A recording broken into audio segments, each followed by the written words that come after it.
Greetings, everybody.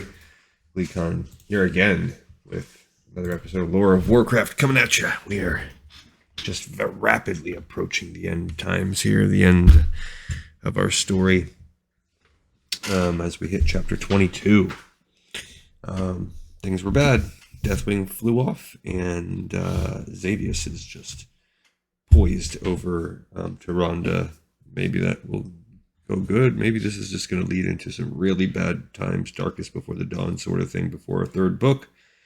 Either way, stay a while and listen as we start chapter 22. The lines of the Night Elves proved so fluid now that everyone's position shifted continuously. That notwithstanding, Lord Ravencrest did what he could to keep order, to keep morale. For all that he had argued with the noble in the past, Ronan now felt thankful that the Master of Blackrock had the sway over his soldiers that he did. The wizard could not imagine someone like Desdal Stareye doing the same. Ravencrest finally caught sight of the human. Riding toward him, he shouted, "Wizard, I need you up there, not back here." "One of us should remain near you, my lord." In truth, Ronan wanted to stay nearby to hear any reports that might come, but protecting the commander of the host had also become a priority with him. "I'd rather you be up by the Moon God and Illidan." The first time Ravencrest betrayed a secret. "I'd feel much better if you took the lead at this moment. The lad's good, but we need control now, not mayhem. If you please." Pointed out like that, Ronan could hardly argue. Already he had sensed Illidan drawing ever more wildly from both his comrades and the well itself. After witnessing the madness of the Black Dragon, Ronan could easily imagine Illidan becoming likewise, the more he freely immersed himself in his magic. "As you say, my lord." Urging his mount forward, the wizard looked for Illidan. It was not hard to locate the young sorcerer. Like a beacon of silver light, Illidan stood out among the defenders. The aura he wore about him nearly blinded those closest, but of course Malfurion's twin was too blinded by his own might to realize how he affected the rest. Even as Ronan neared, the black-garbed figure unleashed a series of explosive bolts at the oncoming horde. Demons were tossed everywhere, scorched body parts even raining down near the wizard. Unfortunately, a few soldiers also caught in the fringe of the spell perished in the same horrible manner. One of the Moon Guard collapsed. Illidan snarled at the rest, and the much more experienced spellcasters sheepishly realigned themselves so as to remove the fallen one from their magical matrix. What does he think he's doing? Ronan thought Ronan to himself. At this rate, they and everyone around him will be dead. Illidan started casting, then noticed the wizard. The Night Elf grinned at Ronan, so pleased with his work that he failed to notice that the rest of the army was collapsing. "Master Ronan, did you see?" "I've seen everything. Illidan. Ravencrest wants me to take over. We need to coordinate our attack and bring back some semblance of order." "Take over?"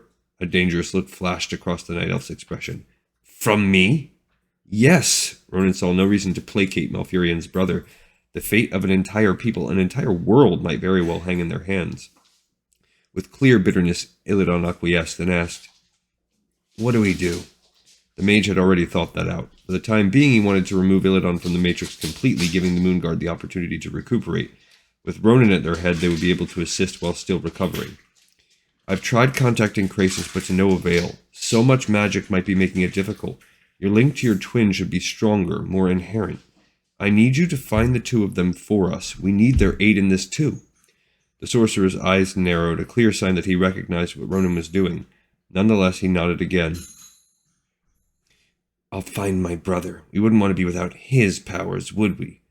Illidan moved away before Ronan could say anything. The wizard frowned, but knew that he could expect no better understanding from the hot-headed youth. A few of the Moon Guard looked almost relieved when Ronan joined their efforts. They no longer cared that he was an outsider, they just knew that he would lead them well. "We need to sweep away their front line much the way we did once before," he informed the group. "Bind with me, and we'll begin." As he prepared for his spell work, Ronan took one last glance at Illidan. The sorcerer still wore a look of aggravation, but appeared to be doing as told. Eventually, the wizard thought, Malfurion's brother would learn to appreciate what Ronan had done. At least, the fiery trust mage hoped so. Illidan felt anything but appreciative after the clear dismissal. All his life he had been told that he was destined for greatness, for legend, and here he had thought that his time had come. His people were in panic, with nothing standing between them and genocide. Surely now was the moment when he became a part of epic history. And perhaps he would have, if not for two of those he trusted most. Lord Ravencrest had taken him under his wing, raising Illidan up from nothing to a sorcerer of noble rank in the blink of an eye. His master had given him control of the remaining Moon Guard, and the twin believed that he had done well in the role of lead spellcaster. Now, though, Ravencrest had removed him, replaced Illidan with one who was not even a night elf. For all the respect that Illidan had for Ronan, this was too much. The wizard should have seen that too. Had Ronan had any true confidence in him, the outsider would have refused the role. This moment of greatness had been stolen from him, and in its place he was now reduced to calling for his so-admired brother. The dark thoughts that had of late invaded his mind returned in full force. Although he worked to open the link that Ronan had requested, Illidan half hoped to discover that the reason Malfurion was still missing was that he had fallen victim to the Burning Legion. Illidan expected his twin to go down fighting heroically, of course, but beyond that he found that he was not at all that shaken by the image of a dead Malfurion. Tyrande would be upset, obviously, but the sorcerer would comfort her. Thinking of Tyrande scattered away much of the darkness. Illidan felt regret for any pain that the actions he imagined would cause her. How could he think of putting her through that, even for him? She had chosen Malfurion, and that was that. Forcing himself to focus on his twin, Illidan concentrated. First he would deal with this situation, then make a decision about his future. He had thought it lay with Ravencrest and Tyrande, and in both matters he had been wrong. Now Illidan had to decide just where he belonged. So if in his mind the things that he was finding pleasure in are no longer things that he can rely on, that does open him wide up for where we know he's going to go. Brox swung hard, beheading the fell beast trying to break through the line. Near him, Jared and what remained of the original bodyguard did the best they could to stem the tide. Most of them had long ago lost their mounts to the enemy, so now they fought side by side with the original defenders. A half-torn banner carried by a mounted fighter fluttered past the orcs' field of vision. Brox grunted in surprise, recognizing it as one generally positioned near Lord Ravencrest's. Had the defenders been shoved and pushed so to the brink that there was no more organization? He looked to his left and had his fear verified. The black avian banner of the hold flew not all that far away. Brox could not even recall having moved so much, and yet here was absolute proof. Ravencrest himself rode into sight. Unafraid to risk himself, he slashed at a Felguard, then kicked the wounded demon in the head. Flanked by his personal bodyguard, the Lord of Blackrock Hold was impressive to behold even to the veteran warrior. Originally, Brox had little respect for the Night Elves, but Ravencrest had proven a fighter born, one worthy of even being called an orc. Other Night Elves swarmed around the noble, taking strength from his stalwart appearance. Ravencrest did what even the spellcasters could not. He literally strengthened his followers just by standing with them. The faces Brock saw were determined, proud. They expected to die, but they would do what they could to prevent the demons from winning. With so many crowded around him, there were times when the Night Elven commander appeared almost in danger of being cut by his own soldiers. More than one blade came within inches of him, but he ignored them all, concerned only with the weapons of the enemy. Then one mounted soldier drew much closer to Ravencrest's back than Brox thought necessary. The Night Elf had a grim look that did not quite fit with those of the others, and his gaze was on the commander, not the demons. The orc suddenly found himself moving toward Ravencrest. "Brox!" called Jared. "Where do you go?" "Hurry!" rumbled the green-skinned warrior. "Must be warned!" The captain looked to where Brox pointed, and although he clearly did not see what the orc did, he nonetheless followed. "Away! Away!" Brox roared at the Night Elves before him. He leapt up and saw the rider positioning himself. In one hand the soldier held his sword and the reins of his mount, and the other had slipped to his belt where a dagger, useless against the Legion, hung. He drew it and leaned toward his commander. "Beware!" shouted Brox, but Ravencrest did not hear him. The din of battle was too great for any warning. The assassin's mount shifted, forcing him to readjust. Shoving several soldiers out of his path, Brox waved his huge axe high, hoping that Lord Ravencrest would notice it.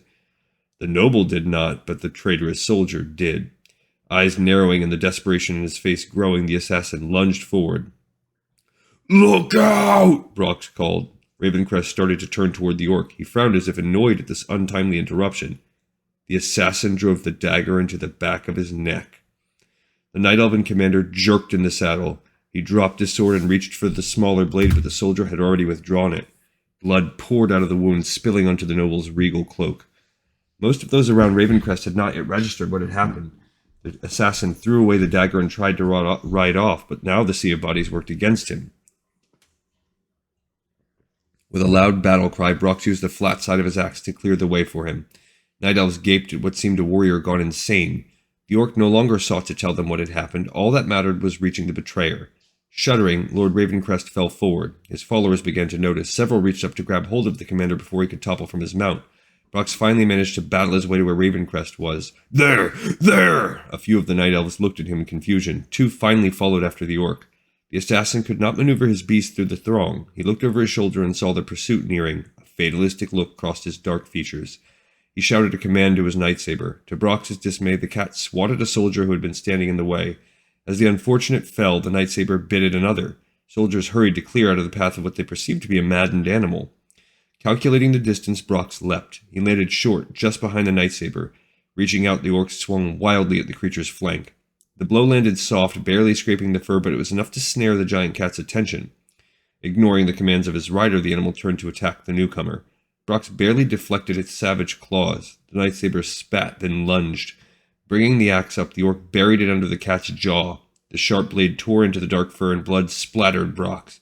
He fought to keep the beast from falling on him as its own momentum drove it into his weapon. A sharp pain coursed along the orc's left arm. He glanced at the arm and saw a ribbon of open red flesh. The assassin pulled back for another strike, but as he swung, another sword met his. Jared grunted as the downward force of the other's attack almost sent him to one knee. The traitorous soldier kicked at the captain, but Jared stepped out of reach. The captain did not count on the dying lightsaber. Flailing furiously, its life fluid spilling over the ground, the cat slashed out at anything near. It batted Jared with the back of one paw, bowling him over. Feeling its struggles ease, Brox quickly drew the axe from the cat. With a gurgling sound, the lightsaber stumbled forward. Its forelegs collapsed underneath, and the animal fell in a heap. The night elf leapt as his mount dropped, coming at Brox with his blade before him. The veteran warrior fell back as the two collided. Surprised on his side, the assassin landed on his feet while the orc fought valiantly to keep his balance. "Stinking monster!" sneered the night elf. He thrust, nearly cutting off Brox's ear. Brox kicked at the other's legs, but the soldier nimbly jumped. The orc caught him with the axe while his feet were still off the ground. Giving Brox a startled look as the axe cut through both his armor and torso, the betrayer tumbled back, still clutching his sword. Brox pushed himself up and met the wounded assassin head-on. Gasping, Brox's adversary straightened. He held the sword ready and all but challenged the orc to take him. Brox swung. And to his surprise, the assassin dropped his weapon and cried out, "For Ajara!" Unhindered, the axe cut through its target at the chest. The night elf slumped forward, dead before his body collided with the blood-soaked earth. Panting, Brox stepped toward the corpse. He nudged it with his foot, but the soldier did not stir. Jared came up to him, the captain holding his arm as if it were sore, but otherwise looking unharmed. One soldier who had followed them aided the officer. "You slew him," Jared called. "Excellent, well done!" But the accolades fell on deaf ears. The orc turned back and eyed the scene surrounding Lord Ravencrest. Several of the noble's followers held him up above the chaos as they carried him back from the battle. Ravencrest's eyes were closed, and he looked as if he slept, yet Brox could see that he did not. The night elf's jaw hung slack, and one arm that had escaped the hold of his loyal troops hung limply in a manner that the aged fighter recognized all too well. Brox had failed. The master of Blackrock Hold was dead. The host was leaderless. The hooved figure tilted his head in amusement. "Have you no lust for surprises, fury and storm rage? Or have I become so much more than your limited mind cannot fathom who I once was?" He performed a mock bow. "Permit me to reintroduce myself. Lord Xavius of Zinajari, late of Her Majesty's service, and late of life." I saw you die," the druid snapped, "torn apart." "You killed me, you mean," Xavius said, the humor momentarily gone from his expression. "Scattered me to the sky?" He took another step toward the druid, which was exactly as Malfurion had hoped. The farther the abomination that had once been Ajara's advisor moved from Tyrande, the better. Malfurion vaguely recalled from legend the creature whose shape the dead night elf now wore. Satyrs, they had been termed, magical demons of cunning and deadly mischief. But in the Chronicle book it says that he was the first satyr. So this is odd. "You killed me," Xavius continued, once more leering menacingly, "and condemned me to a worse fate. I had failed the exalted one, the great Sargeras, and as was his right as a god, he punished me most severely." Having seen the horrors perpetrated by the Burning Legion, Malfurion could well imagine that Xavius' punishment had been severe. Mercy was a concept utterly foreign to the demons. The monstrous artificial oars flared as the satyr continued. I had no mouth, yet I screamed. I had no body, yet I felt pain beyond comparison. I did not blame my lord and master, however, for he only did what had to be done. Despite saying that, the horned figure shivered briefly. No, even throughout my ordeal, I kept in my mind one thing. I remembered over and over who it was that had led me to such terror. Hundreds died because of you, the druid argued, trying to draw the satyr even closer. If he wanted to attempt any spell at all against this more horrific Xavius, then he needed Tyrande at a safer distance. Slaughtered innocents. The imperfect. The tainted. The world must be made pure for those who will worship Sargeras. Sargeras will destroy Kalimdor. The Burning Legion will destroy everything. Xavius grinned. Yes, he will. His sudden declaration caught Malfurion off guard. But you just said, what fools like to hear. What those like the good Captain Verothin or the Highborn assume. What I once assumed. Sargeras will make the world pure for his worshippers, and then he will destroy it for the crime of having life. See how simple it all is. How bloodthirsty, how insane it is, you mean? The satyr shrugged. It all depends on your perspective. Malfurion had heard enough. His hand went to one of his pouches. Without warning, strong arms wrapped around his, holding him tight. The druid struggled, but his captives were too powerful. The other satyrs dragged him toward Xavius. The lead creature leered more, his terrible eyes mocking the night elf. When the great Lord Sargeras cast me back onto this plane, he did so in order that I would bring to him the one who had caused the first portal to cease, and therefore delayed his glorious arrival. Malfurion said nothing, but continued to fight against the two satyrs holding him. Xavius leaned close, his breath washing over the night elf's face in stench-ridden waves. But he left it to me as to how I would bring you back to him for punishment. I thought to myself, will it suffice simply to turn you over to the Great One? He chuckled. No, I told myself. My lord Sargeras wishes Malfurion's Stormrage to suffer as much as possible, and it is my cherished duty to see that you do. To Malfurion's horror, the grotesque figure turned back to Tyrande, whose rest seemed oddly deep. The satyr bent low, his mouth coming so near to hers. Keep away from her! The druid roared. Xavius turned his head just enough to look at Malfurion. Yes, I thought he must suffer. But how? A resolute young male, no doubt willing to sacrifice himself. But what about others? What about those dearest to him? With one clawed hand, the satyr stroked the priestess's hair. Malfurion strained to reach him, wanting to throttle Xavius. He had never hated another creature, the demons not included, but right there and then, the druid would have happily crushed in the former advisor's throat. His fury only amused Xavius. Still leaning close to Tyrande, the satyr added, I discovered quickly that Malfurion's Stormrage had two for whom he cared. One was like a brother to him. Wait, he was a brother, a twin. Close as youths, they now had grown separated by interests and yearnings. But of course Illidan was still beloved by his dear sibling Malfurion, even if Illidan himself began to harbour envy for the one to whom she looked with favour. You have me, leave them be. But where would be the punishment in that? Asked Xavius, rising. His aspect became cruel. Where would the vengeance be? How great your pain when you lose not just one, but both, he laughed. Your brother is already lost to you, even if he doesn't know it, Malfurion Stormrage. This delectable one, on the other hand, was more trouble to seek out. I thank you for your assistance in drawing her to us. As the satyrs pinning his arms laughed with their master, Malfurion cursed himself for having asked Tyrande to help Krasis and him.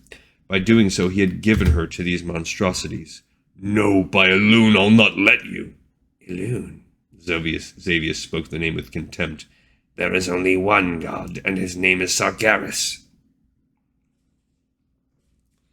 He snapped his fingers, and the others pushed the druid to his knees. Xavius walked toward him again, hooves clattering. Each step echoed in Malfurion's pounding head. Then a voice suddenly cut through the fog of his mind, a voice so much like and unlike his own. "Brother?" "Illidan?" he blurted before he could stop himself. "Yes," replied Xavius, taking the question for his captive's desperate need for more explanation as to what the satyr had done to the twin. "He was quite easy. He loves her as much as you, Malfurion Stormrage, and that she has chosen you over him he cannot accept." "Illidan loves Tyrande." The druid was aware that his brother had cared for her, but not to that extent. "But she loves me." Too late did he recall that his brother now sensed his thoughts. Illidan's fury and shame at this revelation suddenly enveloped Malfurion. He rocked backward from the force of his twin's emotions. Again Xavius misread what was happening. "Such surprise! How wonderful to hear that you've gained her love, and how terrible to know that because of it she will suffer as no one but you shall." "Illidan," Malfurion called to his brother. "Illidan, Tyrande is in danger." Instead of concern, however, he felt only contempt from the sorcerer. "And she will not turn to you, brother. Will she not turn to you, the powerful, the magnificent master of nature? What help can she desire from a cursed buffoon, a misfit, condemned by the color of his eyes to have false dreams, false hopes? Illidan, she will be tortured. She will die a horrible death." From his twin he received only silence. Illidan seemed to have receded from him. The link was still there, but just barely. "Illidan!" Malfurion was jarred from the inner conversation by the visage of Xavius filling his gaze. The unnatural eyes appeared to be boring through his own as if wondering what was going on inside the druid. "This is what condemned me to more than death," the satyr hissed. "If you are my nemesis, then I see even more than I deserved everything the Great One did to me." He snapped his fingers, and from Malfurion's right came a half-dozen more of the foul creatures. Xavius pointed at Tyrande's prone body, at the same time glancing at the direction of the battle. "They will soon be upon this place. Let us leave before it becomes unruly." Xavius returned to Tyrande, while three of the satyrs, clearly also once highborn, held high their hands and began casting. Malfurion recognized immediately what they planned. The creatures could not hope to escape by any other method save a portal. Having created one that stretched beyond time and space, they could surely devise one for travel to Zinajari. And once there, all hope for either Malfurion or Tyrande would be gone. "Illidan!" Yet even with the urgency he tried to convey, the druid felt no response from his twin.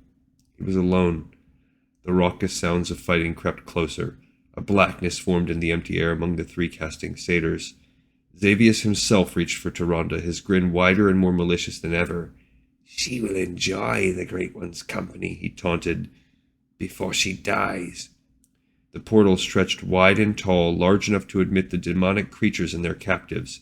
Xavius picked up the priestess as if she weighed nothing to him, and a feathered bolt suddenly buried itself in the satyr's shoulder. Oh, it must be Chandris, that's my guess. Thank goodness someone is around to save these people, because it's looking pretty bad. Okay, so that scene did not go well, although we get a flash of hope at the very end. Illidan's off the deep end now, paving the way for even further sliding into his ultimate betrayal before he transforms. From what I recall, though, his betrayal is never truly malicious. He just totally goes off the deep end and does something that ultimately...